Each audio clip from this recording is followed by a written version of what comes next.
अस्सलाम वालेकुम। अच्छा जी, हमारी डिस्कशन मार्जिनल एब्जॉर्प्शन कॉस्टिंग के एरिया में प्रॉफिट लॉस और उसके रिकन्सिलिएशंस पे चल रही थी। कल हमने दो क्वेश्चन देखे थे, क्वेश्चन नंबर 1 और 3। तो कोई इशू किसी कैलकुलेशन पे, कोई चैलेंज किसी प्रेजेंटेशन पे, किसी प्रिंसिपल पे कोई गाइडेंस चाहिए आपको तो पूछिए। क्वेश्चन नंबर 3 में 2 में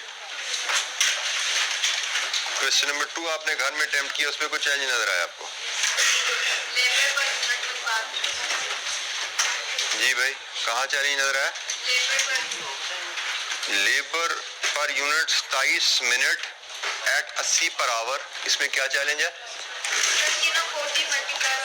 सॉरी,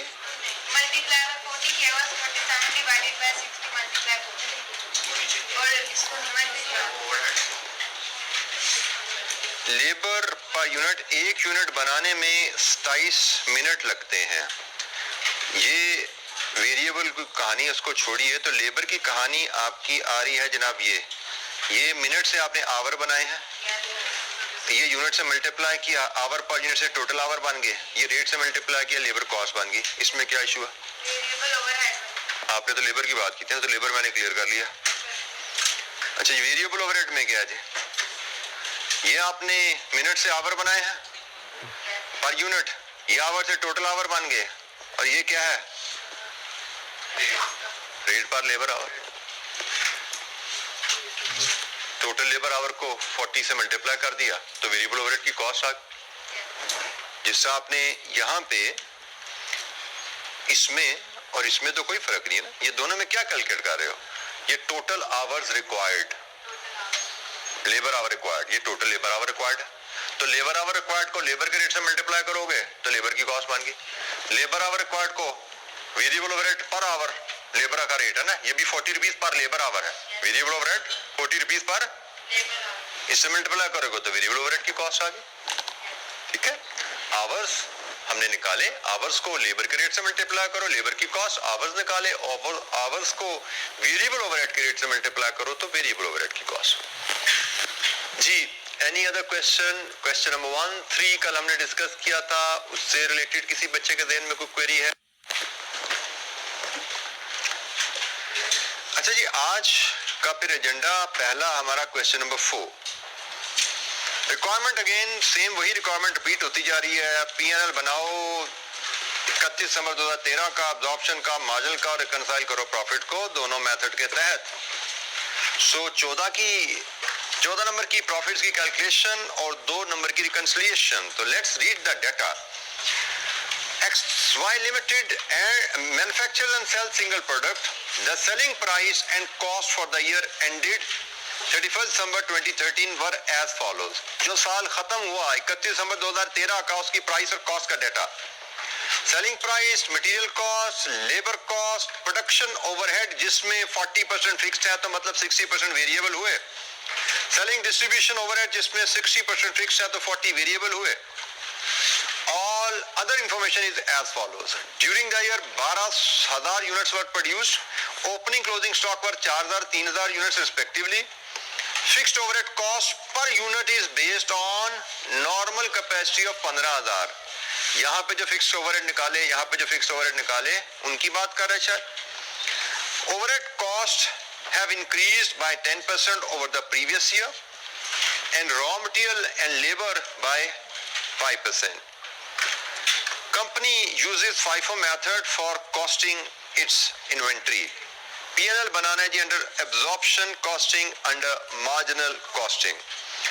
अच्छा जी, क्वेश्चन नंबर 4 में हम P&L बनाने की तरफ चलते हैं। तो पहले हम absorption costing के तहत P&L बनाते हैं, फिर हम marginal costing की तरफ चलते हैं। absorption costing पहले देखें तो ओपनिंग स्टॉक भी है और क्लोजिंग स्टॉक भी है। तो फॉर्मेट हमारा जो दिखेगा यहाँ पे P&L का, क्वेश्चन नंबर 4 का फॉर्मेट पहले सामने ले आते हैं तो हमें पता लग जाएगा हमारा काम क्या क्या होने वाला है।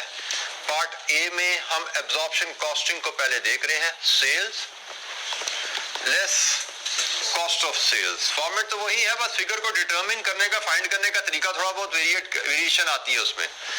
Opening stock add full production cost less closing stock and then over है तो लेस कर देना, अंडर एब्जॉर्ब है तो ऐड कर देना।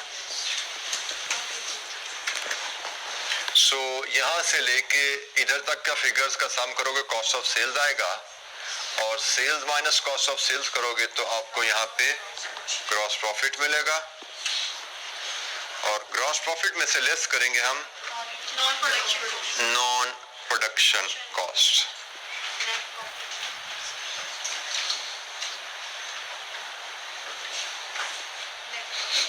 नेट प्रॉफिट आ जाएगा जी यहां से हमारे पास। लीजिए जी, ये पीएनएल हमारा फॉर्मेट एब्जॉर्प्शन कॉस्टिंग का starting point sales units available है, सेल्स यूनिट्स अवेलेबल नहीं है ना, निकालने पड़ेंगे। हमारा ओपनिंग स्टॉक है 4000, प्रोडक्शन है 12000, क्लोजिंग स्टॉक ये यूनिट सोल्ड आ गया इनटू प्राइस। लीजिए जी, यहां से 20.8 मिलियन, हम इसको रुपीज इन 1000 ले लें, रुपीज ले लें, चले बहुत ज्यादा फिगर लिखनी नहीं है, मैं रुपीज ही रखता हूं। 20.8 million.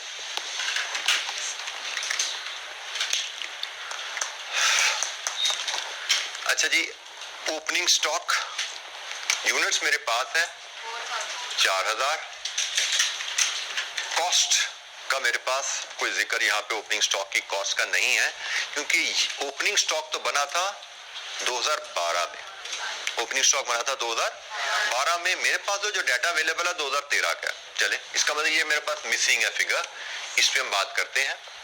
Full production cost 12000 units बनाए हैं, इनको मल्टीप्लाई करेंगे फुल प्रोडक्शन कॉस्ट से। फुल प्रोडक्शन कॉस्ट मेरे पास मटेरियल, लेबर, ओवरहेड्स अवेलेबल है यहाँ पे, इस पे हम बात करते हैं। यहाँ से मैं उठा सकता हूँ, मैं वर्किंग से लेकिन इसको लेके आऊंगा। और क्लोजिंग स्टॉक मेरे पास है 3000 यूनिट्स, फाइफो के तहत इसको भी इसी कॉस्ट से हम मल्टीप्लाई कर रहे होंगे। और ओवरहेड एब्जॉर्ब की वर्किंग हम बाद में देखते हैं। मैं पहले एक वर्किंग वन बनाता हूँ जी, वर्किंग वन, वर्किंग वन। मैं वर्किंग वन से ही सब कुछ ओपनिंग स्टॉक की कॉस्ट भी वहीं से लेके आता हूं।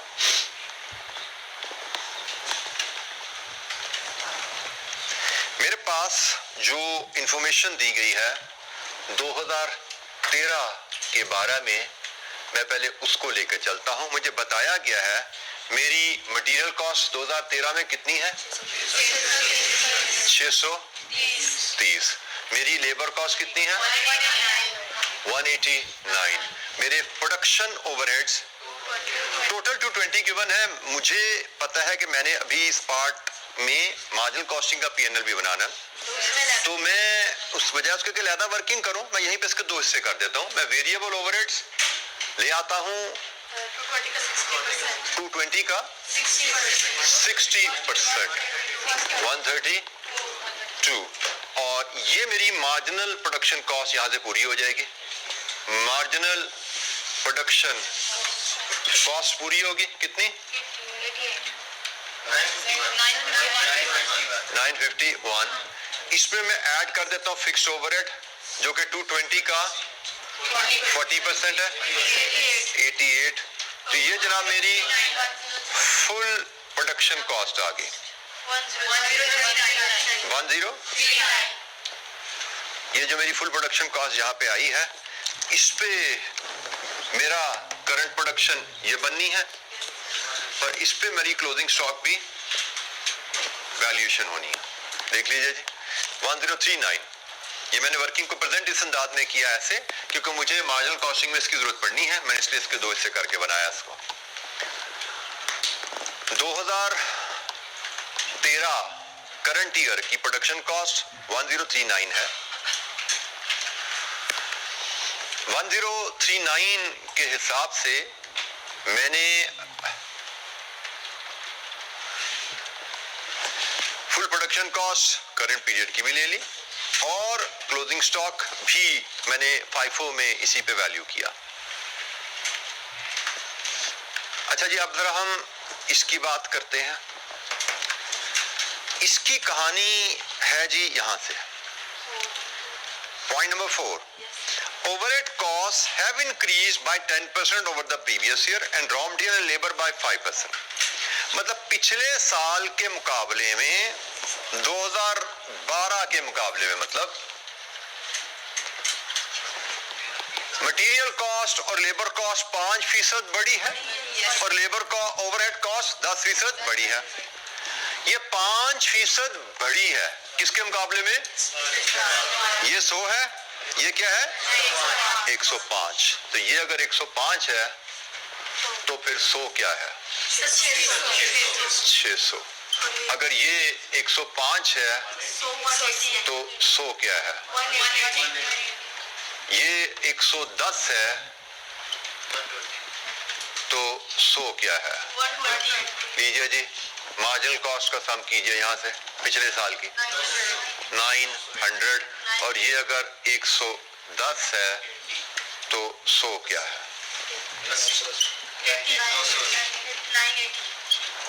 ये लीजिए जी, ओपनिंग स्टॉक की कॉस्ट आ गई। हमें बताया गया है कि पिछले साल के मुकाबले में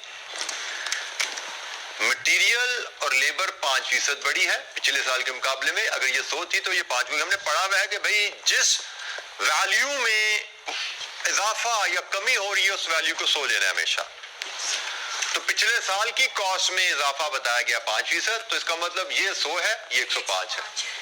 तो अगर ये 105 है तो 100 क्या है? उसको निकालने का तरीका, ये 105 है, 105 से डिवाइड कर दो।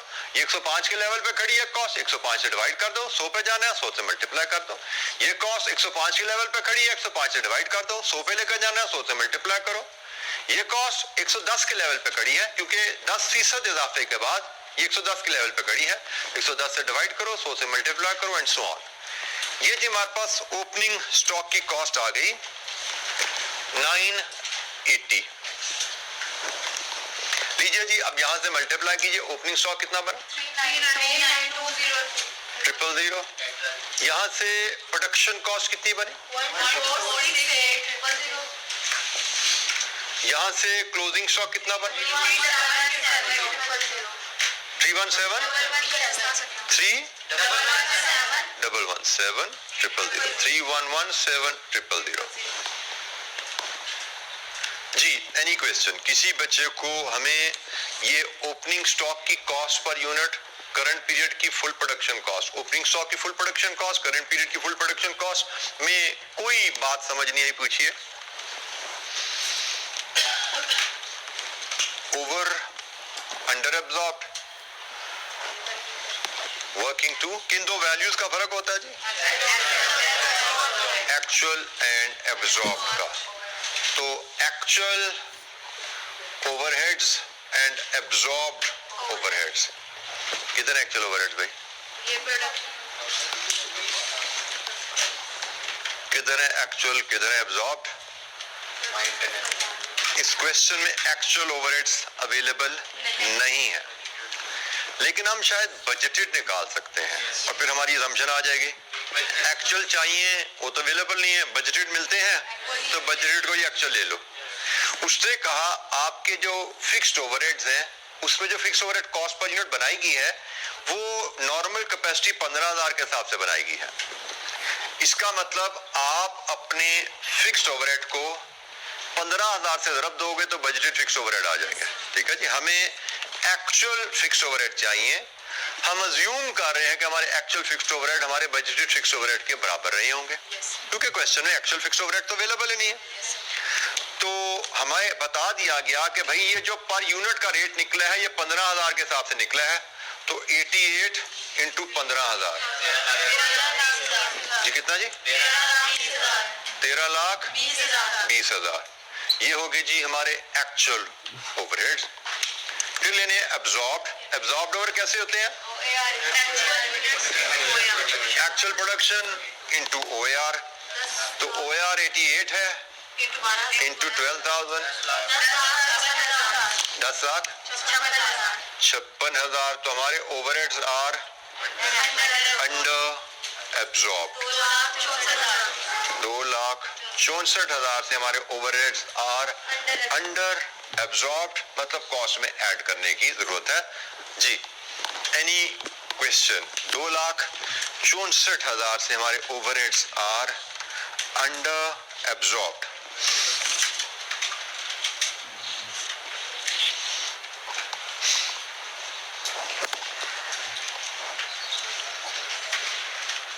जी कोई सवाल, किसी कैलकुलेशन पे कोई गाइडेंस चाहिए, पूछिए।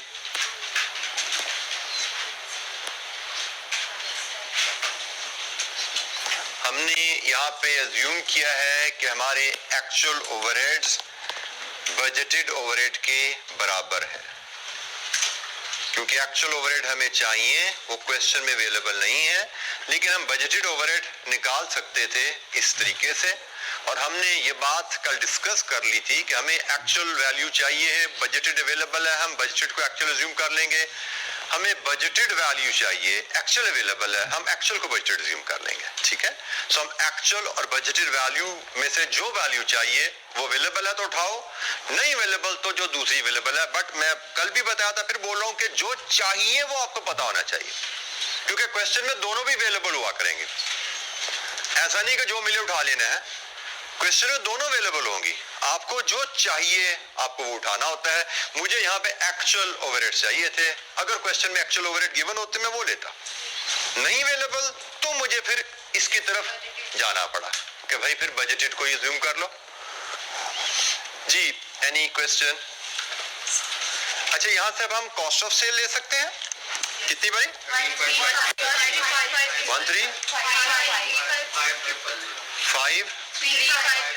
13,535,000 और ग्रॉस प्रॉफिट 7,265,000। अच्छा जी अब आइए नॉन प्रोडक्शन कॉस्ट पे। नॉन प्रोडक्शन कॉस्ट ये आ रही जी। अच्छा अब जरा तवज्जो से यहाँ पे, इसमें पर यूनिट डाटा हमें दिया गया है, लेकिन इसमें फिक्स भी शामिल है। अब हमें जब भी फिक्स डाटा, फिक्स कॉस्ट को पर यूनिट बनाया जाता है, तो हमें पता है फिक्स कॉस्ट को पर यूनिट बनाने के लिए टोटल कॉस्ट को नंबर्स से, यूनिट से डिवाइड करके बनाया जाता है। प्रोडक्शन कॉस्ट को जब भी पर यूनिट बनाया गया तो ये प्रोडक्शन के यूनिट से डिवाइड होकर बनता है। उसके लिए उसने मैं कह दिया था जनाब 15,000। सेल्स के यूनिट्स को जब भी पर यूनिट बनाया जाएगा वो सेल के यूनिट से डिवाइड करके बनाया जाएगा, तो सेल के यूनिट हमारे पास 13,000 आ रहे हैं, ठीक है जी। ये चीज ध्यान में रखनी है। मैं पहले भी कह चुका हूं कि सेलिंग कॉस्ट कभी भी, नॉन प्रोडक्शन कॉस्ट कभी भी प्रोडक्शन यूनिट से मल्टीप्लाई होके नहीं बनती। नॉन प्रोडक्शन कॉस्ट का ताल्लुक हमेशा सेलिंग यूनिट से रहता है। तो ये नॉन प्रोडक्शन कॉस्ट है, हमें इसको अलहदा करने की जरूरत नहीं है, क्योंकि वेरिएबल ने भी सेल्स यूनिट से मल्टीप्लाई होना है, फिक्स ने भी सेल्स यूनिट से मल्टीप्लाई होना है। वेरिएबल कॉस्ट है उसको भी सेल्स यूनिट से मल्टीप्लाई करना है, फिक्स कॉस्ट है उसको भी सेल्स यूनिट से मल्टीप्लाई करना है, क्योंकि वो भी पर यूनिट बना दी गई है ना। तो दोनों ने ही चूंकि 13,000 से मल्टीप्लाई होना है, अलहदा करने की जरूरत नहीं है। आप यहीं पे ही 165 इंटू 13,000 यूनिट्स जो बेचे हैं मल्टीप्लाई कर दो, कॉस्ट आ जाएगी 2145,000। लीजिए जी प्रॉफिट 512,000। लीजिए जी प्रॉफिट अंडर एब्जॉर्प्शन कॉस्टिंग। अच्छा जी अब आपकी क्लास एक्टिविटी है प्रॉफिट अंडर मार्जिनल कॉस्टिंग बनाना। ओपनिंग स्टॉक और करंट पीरियड प्रोडक्शन फर्क है, देख रहे हैं ना। ओपनिंग स्टॉक मार्जिनल में 900 है, करंट पीरियड 951 है। लॉन्ग फॉर्मेट पे जाना है आपको, लॉन्ग फॉर्मेट पे जाइए, मार्जिनल कॉस्टिंग का पीएनएल बनाइए।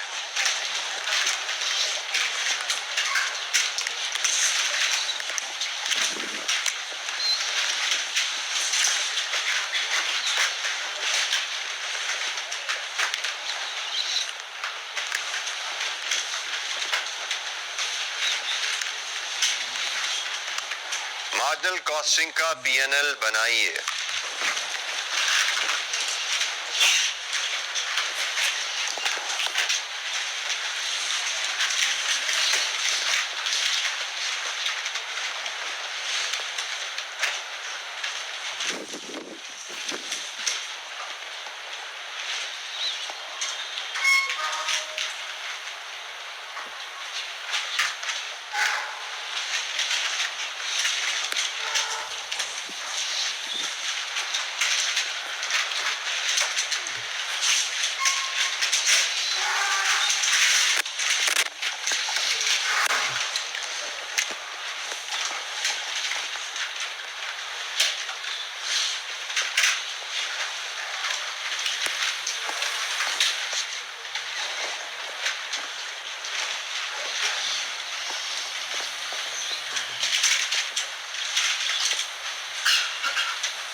मार्जिनल कॉस्टिंग का पीएनएल कहां तक पहुंचा? हो गया, गुड। वर्किंग सामने बोर्ड पे आ रही है, उसे वेरीफाई कर सकते हैं जिन्होंने कर लिया। जिन्होंने नहीं किया वो कंप्लीट करें, फिर वेरीफाई करें।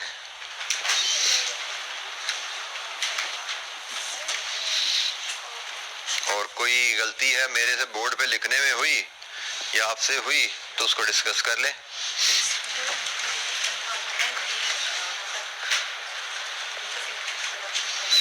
जी,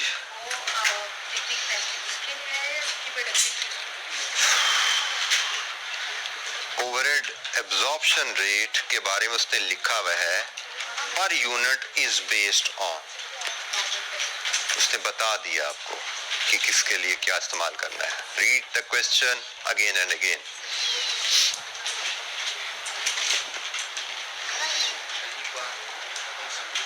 जी, यहाँ 12 लिखना था, मुझसे गलती हो गई क्या? नहीं, गलती नहीं हुई, आपसे गलती हुई थी। चले, आप समझ आ गई, ठीक हो गया जी। Any question? किसी बच्चे को कोई बात समझ नहीं आई इस सवाल में तो पूछिए।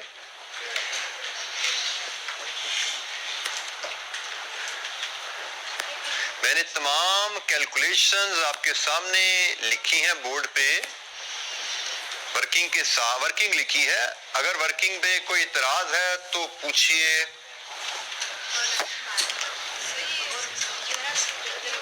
जी बेटा, लास्ट वीक कॉस्ट आपने माइनस की है, इसमें यूनिट्स इधर उधर कर दिया मैंने। ओहो, 220 जो था वो प्रोडक्शन है। ये प्रोडक्शन है तो ये प्रोडक्शन के यूनिट्स नहीं है। प्रोडक्शन क्या है? 12 सब बजट के 12। माय मिस्टेक थी। नहीं बेटा, ये फिक्स्ड कॉस्ट है। Fixed cost is based on per unit. कहां से निकली? जहां से पर यूनिट निकली है उसी से ज़रब देनी है ना भाई। तो ये बात यहाँ पे भी की हुई हमने। ये फिक्स कॉस्ट पर यूनिट बनाई है आपने 15,000 से तकसीम करके, तो टोटल बनानी है 15,000 से ज़रब देके बनाओगे ना। Fix cost actual per unit के हिसाब से इनकर तो नहीं होती। फिक्स कॉस्ट तो फिक्स्ड है, वो तो आपने टोटल कॉस्ट को 15,000 से डिवाइड करके पर यूनिट बनाया था, तो उसको दोबारा 15,000 से ज़रब दे तो टोटल बन जाएगी।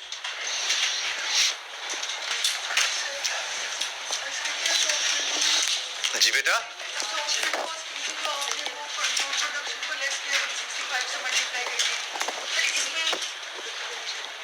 ये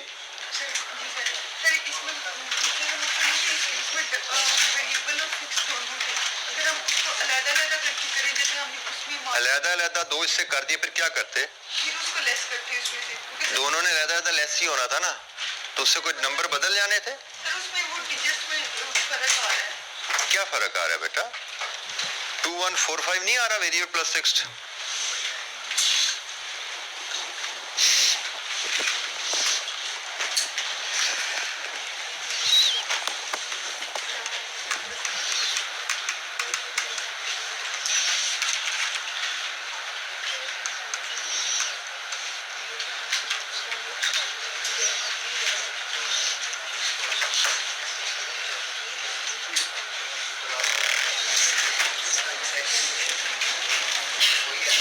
जी, एनी क्वेश्चन?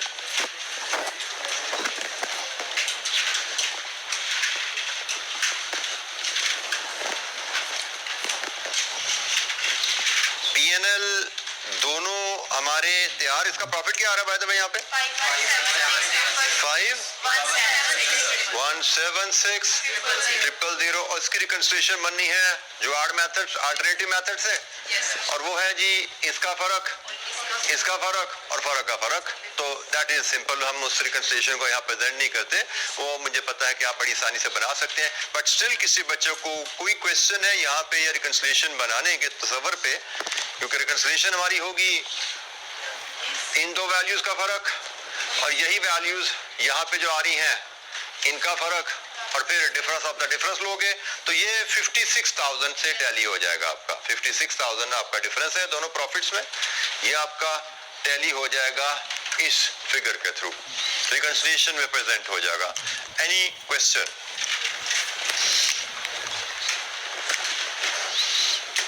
जो लेस फिक्स कॉस्ट करते होते हैं, हाँ, ये प्रोडक्शन भी माइनस करते हैं, non production. All fixed cost, production भी नॉन प्रोडक्शन। ऑल का मतलब all, production non production, all fixed cost. यहाँ पे हम ऑल वेरिएबल कॉस्ट ले रहे हैं, प्रोडक्शन की भी नॉन प्रोडक्शन की भी। ये प्रोडक्शन की वेरिएबल कॉस्ट आ रही है, ये नॉन प्रोडक्शन की वेरिएबल कॉस्ट आ रही है, और ये प्रोडक्शन की फिक्स्ड कॉस्ट आ रही है, ये नॉन प्रोडक्शन की फिक्स्ड कॉस्ट आ रही है।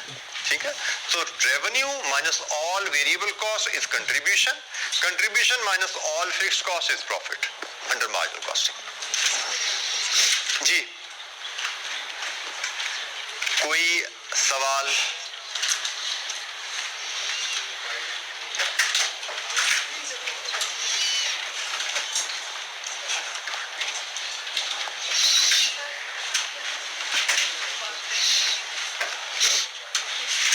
जी बेटा, ठीक नहीं आई, कहाँ से आई? और वेरिएबल सेलिंग कॉस्ट ठीक नहीं आई, क्या आनी चाहिए थी? 858 आनी चाहिए थी, तो नहीं आई।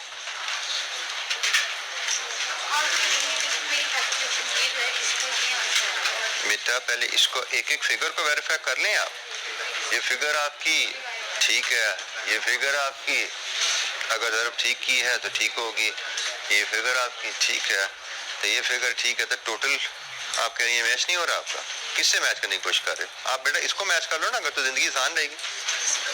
प्रॉफिट किया, किधर है प्रॉफिट आपका? किधर है बेटा कंट्रीब्यूशन आपका? कंट्रीब्यूशन क्या आ रहा है आपका?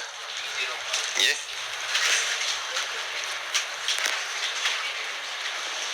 कंट्रीब्यूशन किधर निकाला हुआ आपने? कंट्रीब्यूशन तो लिखा ही नहीं हुआ आपने बेटा। Where is contribution? ये 17 मिलियन है contribution. Where is your variable cost of sales?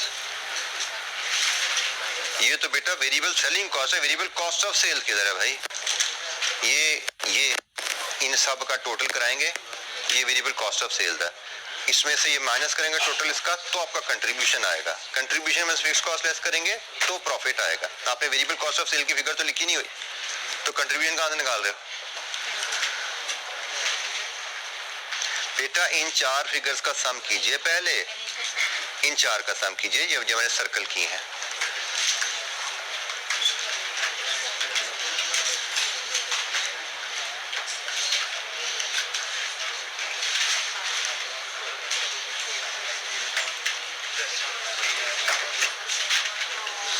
अब इसका इससे फर्क लीजिए, कंट्रीब्यूशन आएगा आपका।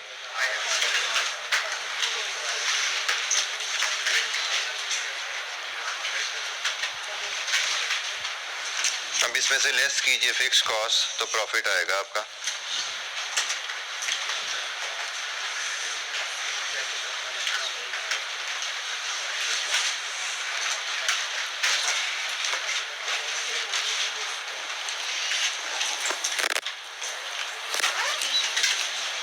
ये क्या फिक्स कॉस्ट क्या आ रही है बेटा? 2607 समथिंग आ रही है। इसको किससे मल्टीप्लाई करो बेटा? ये क्या है? ये क्या बेटा? 13,000 क्यों है? प्रोडक्शन आपकी, ये सेलिंग है 13,000, ठीक है, और ये आपकी प्रोडक्शन है, ठीक। मल्टीप्लाई करके देख लो। हाँ जी, एक जगह 40 का 60 जी। ये कैलकुलेशंस आपके साथ लिखी हुई हैं, इससे मैच कर लें। अगर कोई इतराज है तो पूछिए।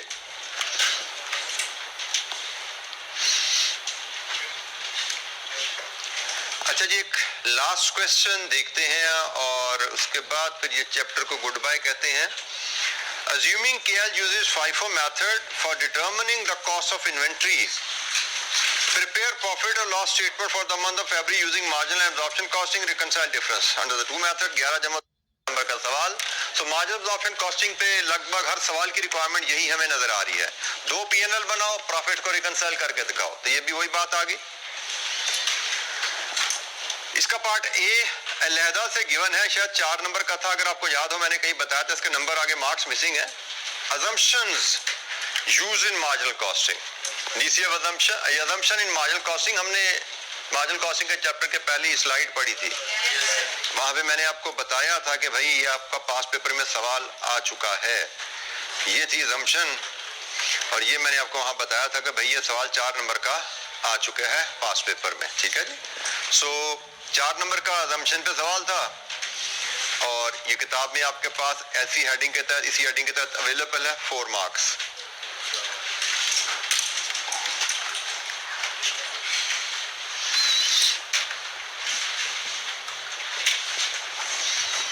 और part B, Kenya Limited is involved in the manufacture of a single product and has a total production capacity of 60,000 per unit per month. Total production capacity of 60,000 units per month.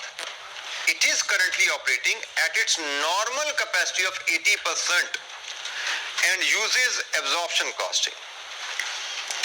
Total capacity 60,000 है, और इस context में normal capacity given हो तो हम इसको budgeted capacity के बराबर ही समझते हैं, ठीक है। नॉर्मल कैपेसिटी को हम बजटेड कैपेसिटी के बराबर ही समझते हैं।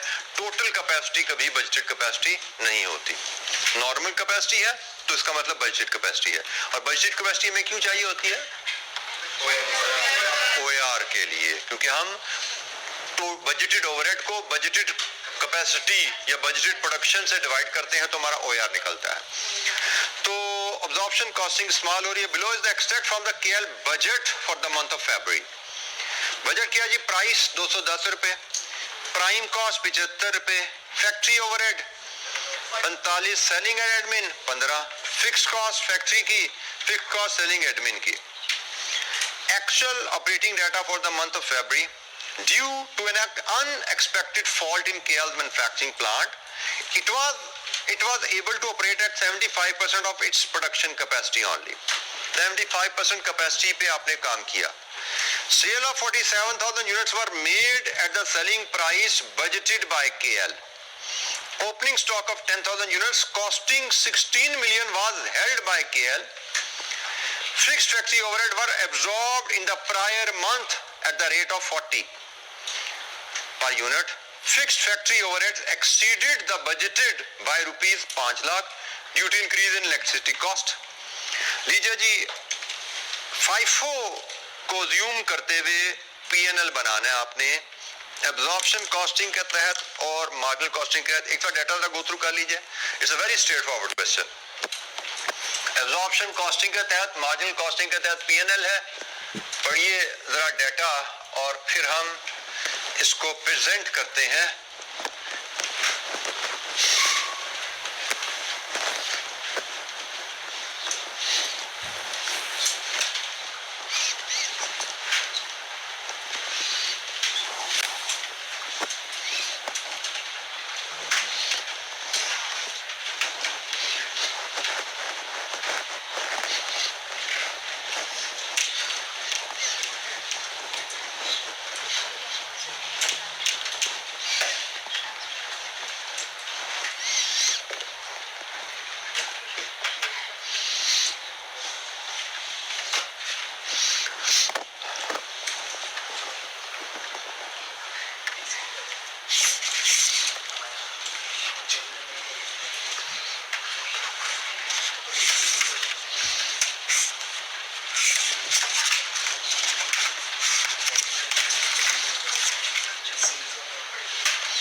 अच्छा जी, हमें पीएनएल बनाना है, ओपनिंग स्टॉक भी है, क्लोजिंग स्टॉक भी आ रहा है, तो वही फॉर्मेट रहेगा एब्जॉर्प्शन कॉस्टिंग के तहत। पहले चलें, क्वेश्चन नंबर है 5, sales less cost of sales, opening stock add full production cost less closing stock, over है तो लेस कर देना, अंडर है तो ऐड कर देना, अंडर एब्जॉर्ब फिक्स्ड ओवरहेड्स। यहां से हमें हमारी बनती है कॉस्ट ऑफ सेल्स, और कॉस्ट ऑफ सेल्स को सेल्स में से लेस करें ग्रॉस प्रॉफिट, और ग्रॉस प्रॉफिट में से लेस करेंगे नॉन प्रोडक्शन कॉस्ट। यहां से मिल जाएगा हमें नेट प्रॉफिट।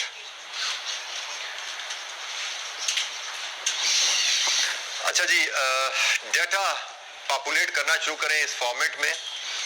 सबसे पहले सेल्स, यूनिट्स इनटू प्राइस। कितने यूनिट्स बेचे आपने? 47,000। किस प्राइस पे बेचे? बजटेड प्राइस पे, जो कि है 210। लीजिए जी, रेवेन्यू 9, लीजिए जी, ये आ गया रेवेन्यू। ओपनिंग स्टॉक हमें बताया गया है, हमारे पास थे 10,000 यूनिट्स, कॉस्टिंग 16 लाख, और ये कॉस्टिंग किस बेसिस पे है? क्योंकि कंपनी एब्जॉर्प्शन कॉस्टिंग फॉलो कर रही है ना, तो ये 16 लाख की कॉस्ट जो है ओपनिंग स्टॉक की, ये एब्जॉर्प्शन कॉस्टिंग की बेस पे है। 16 लाख आ गया। इसके बाद हमें फुल प्रोडक्शन कॉस्ट चाहिए। फुल प्रोडक्शन कॉस्ट होती है जी number of unit produced multiplied with full production cost. अच्छा जी, नंबर ऑफ यूनिट प्रोड्यूस कितने हैं? 75% ऑफ कैपेसिटी। हमारे यूनिट प्रोड्यूस हैं 60,000 का 75%। अब इसको हमने मल्टीप्लाई करना है फुल प्रोडक्शन कॉस्ट से। फुल प्रोडक्शन कॉस्ट में आता है क्या क्या? Actual variable production cost and fixed overhead absorption rate. ठीक है, हमारी फुल प्रोडक्शन कॉस्ट में जो फिगर आती है actual variable production cost and fixed overhead absorption rate. हमें यहाँ पे क्या एक्चुअल वेरिएबल कॉस्ट अवेलेबल है? वेरिएबल कॉस्ट हमें बजटेड गिवन है प्रोडक्शन की, यहाँ पे जनाब ये वेरिएबल प्रोडक्शन की कॉस्ट बजटेड अवेलेबल है। नीचे यहाँ पे कोई एक्चुअल वेरिएबल कॉस्ट के बारे में कोई इंफॉर्मेशन कभी कम या ज्यादा हुई? नो। इसका मतलब हम समझेंगे यही हमारी एक्चुअल रहेगी। मैं बार बार आपको कहता हूं कि आपको क्या इंफॉर्मेशन चाहिए वो पता होनी चाहिए। मुझे पीएनएल में एक्चुअल वेरिएबल कॉस्ट चाहिए, फिक्स्ड ओआर चाहिए, क्योंकि मुझे क्वेश्चन ऐसे आने हैं जिनमें बजटेड वेरिएबल कॉस्ट भी दी जाएगी और एक्चुअल वेरिएबल कॉस्ट भी दी जाएगी। तो मुझे पता होना चाहिए मुझे कहाँ बजटेड डाटा लेना है, कहाँ एक्चुअल लेना है। पीएनएल बनाते हुए मुझे एक्चुअल वेरिएबल कॉस्ट चाहिए और ओआर चाहिए फिक्स्ड कॉस्ट के लिए। तो ये जनाब मैं इसी को एक्चुअल समझूंगा, जो कि बन गई 75 प्लस 45 मल्टीप्लाइड करेंगे 75 प्लस 45 और fixed overhead absorption rate. Fixed overhead absorption rate कैसे आता है? Budgeted overhead divide with budgeted capacity. ठीक है, तो मैं इसको, चले यहाँ पे जगह कम बच रही है, मैं इसको वर्किंग वन के थ्रू लेके आता हूँ। मेरा फिक्स्ड ओवरहेड का overhead absorption rate budgeted overhead divided with budgeted production which is 80% of the capacity। क्या आया हो यार? 42। ये मेरा जी ओवरहेड एब्जॉर्प्शन रेट है। तो यहां से बताइए फुल प्रोडक्शन कॉस्ट टोटल ये 162 बन गया। ये 162 यहां से जनाब टोटल बन रहा है, तो 162 को मल्टीप्लाई कीजिए 729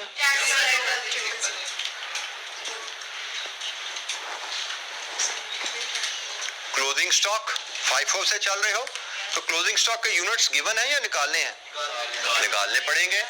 तो हमने ओपनिंग स्टॉक में थे 10,000, प्रोडक्शन किए 45,000, सेल किए 47,000 के, मल्टीप्लाई करेंगे 162 से, मल्टीप्लाई होंगे 162 से 1296 000। Overhead over under absorbed working 2 से लाएंगे। लेकिन यहां तक कोई बात अगर समझ नहीं आई किसी बच्चे को तो पूछिए, किसी वैल्यू की डिटर्मिनेशन में कोई दिक्कत है पूछिए।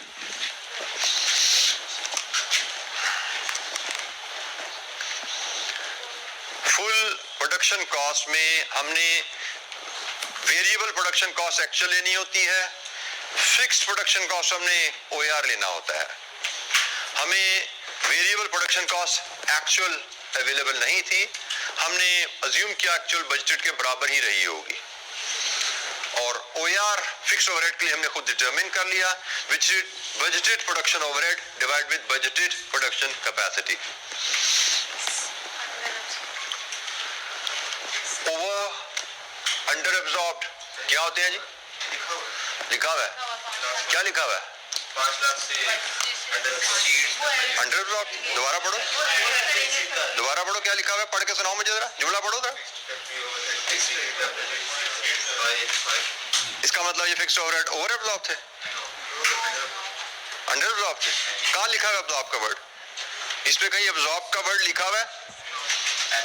तो ओवर या अंडर कहां से निकाल रहे हो? मैं बार बार समझा थक गया हूं। ओवर अंडर एब्जॉर्ब में बेवकूफी नहीं करनी, बोंगी नहीं मारनी। एक्चुअल और एब्जॉर्ब का डिफरेंस होता है, वो एक्चुअल और बजटेड का डिफरेंस नहीं होता। समझ क्यों नहीं आती तुम लोगों को? एक्चुअल FOH और एब्जॉर्ब्ड FOH, इनका फर्क लेना है। एक्चुअल FH का उसने बताया भी, एक्चुअल FH बजटेड से 5 लाख ज्यादा है, तो बजटेड में 5 लाख ऐड कर दो। ये बजटेड है, इसमें 5 लाख ऐड कर दो, तो ये हो जाएंगे एक्चुअल आपके 25 लाख 16,000। एब्जॉर्ब्ड कैसे आते हैं वो नहीं भूलना, actual production into OAR। Actual production है जी आपकी 45,000 और OAR है 42। एब्जॉर्ब कितना बना? 18,90,000। तो ये है जी under absorbed FOH 6,26,000। Overheads are under absorbed by 6,26,000। जी जनाब, cost of sales in 4 values का सम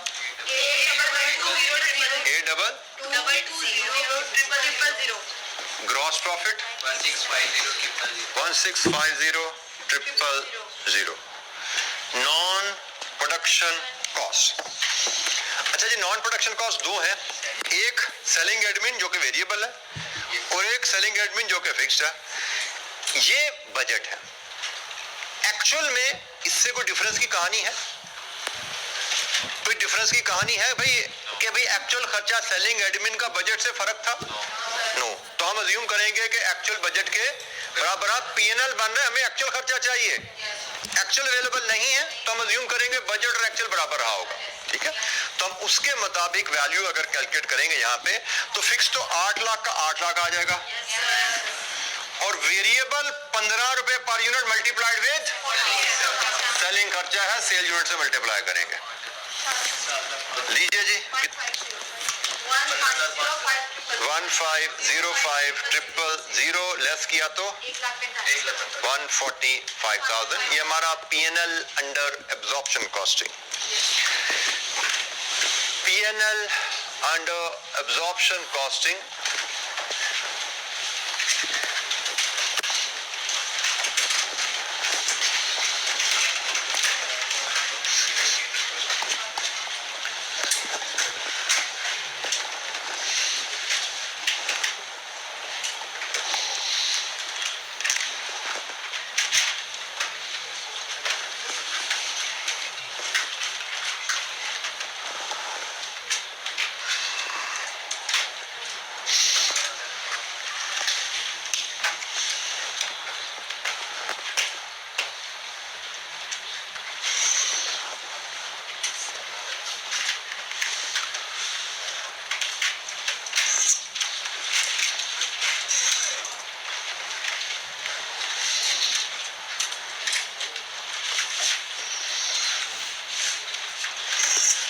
अच्छा जी, एब्जॉर्प्शन कॉस्टिंग है पीएनएल में कोई दिक्कत?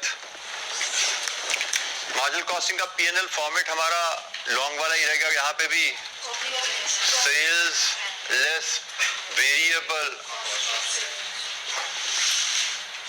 कॉस्ट ऑफ सेल जो कि आती है opening stock, add variable production cost less closing stock, और इसमें फिर ऐड कर देते हैं सेलिंग या non production selling variable cost कह दीजिए, नॉन प्रोडक्शन वेरिएबल कॉस्ट कह लीजिए, एक ही बात है। यहां से आप बनाते हो सम लेके वेरिएबल कॉस्ट ऑफ सेल्स, फिर आपका आ जाता है टोटल कंट्रीब्यूशन, टोटल कंट्रीब्यूशन में से आप लेस करते हो टोटल फिक्स्ड कॉस्ट, आपको मिलता है यहाँ पे नेट प्रॉफिट। स्टैंडर्ड फॉर्मेट कोई चेंज नहीं आता, लगभग वही चीजें हमारी आती रहती, रिपीट हो रही हैं। सेल्स सेम 9870,000, ओपनिंग स्टॉक क्या 16 लाख, ये तो एब्जॉर्प्शन का है, क्या करना है इसमें से फिक्स्ड ओवरहेड माइनस करो। उसने बताया वैसे कितने हैं फिक्स्ड ओवरहेड, ओपनिंग स्टॉक में 40 रुपए पर यूनिट फिक्स्ड ओवरहेड के शामिल है, तो मैं यहीं पे वर्किंग शो करूं 16 लाख में से 40 रुपए पर यूनिट के हिसाब से 10,000 यूनिट्स का कटौती कर दूं, कितना बना 12 लाख। ये हमारा opening stock under marginal costing आ गया। Variable production cost 45,000 units multiplied with variable production cost, 45,000 units multiplied with variable production cost 120,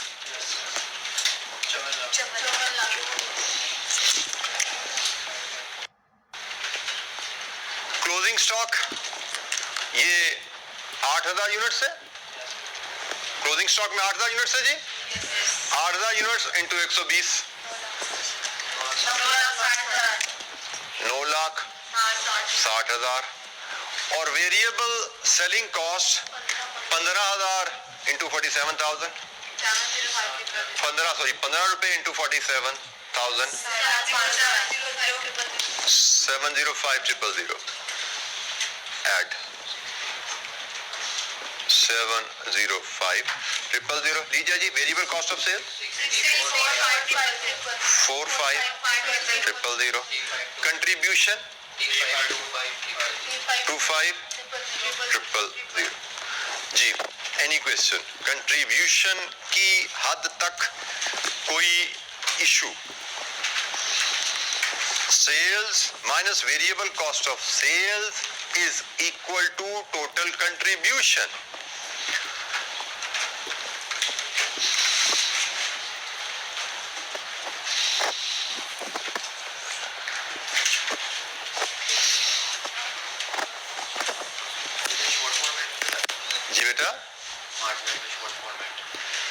smart format क्यों लगता है यहाँ पे?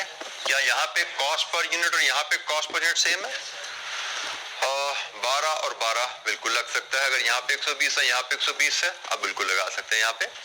यहाँ पे कॉस्ट पर यूनिट आपकी 120 है और इधर भी कॉस्ट पर यूनिट 120 ही बन रही है, तो आप स्मार्ट फॉर्मेट से भी इसको हल कर सकते हैं। मैंने वो टेस्ट लगाया नहीं इस पे, क्योंकि वो लॉन्ग फॉर्मेट से चलते आ रहे थे, तो मेरे ख्याल से ये भी लॉन्ग फॉर्मेट पे होगा। तो आप यकीनन यहाँ पे 2 मिनट बचा सकते थे, 3 मिनट बचा सकते थे लॉन्ग फॉर्मेट में जाके।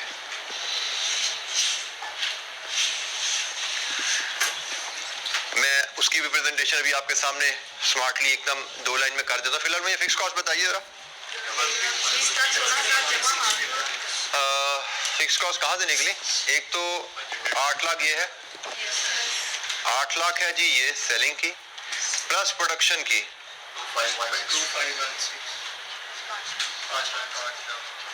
ये प्रोडक्शन की एक्चुअल कॉस्ट है, क्योंकि पीएनएल बना है ना, एक्चुअल खर्चा लेना है। कितना बना? 331600। प्रॉफिट 00000।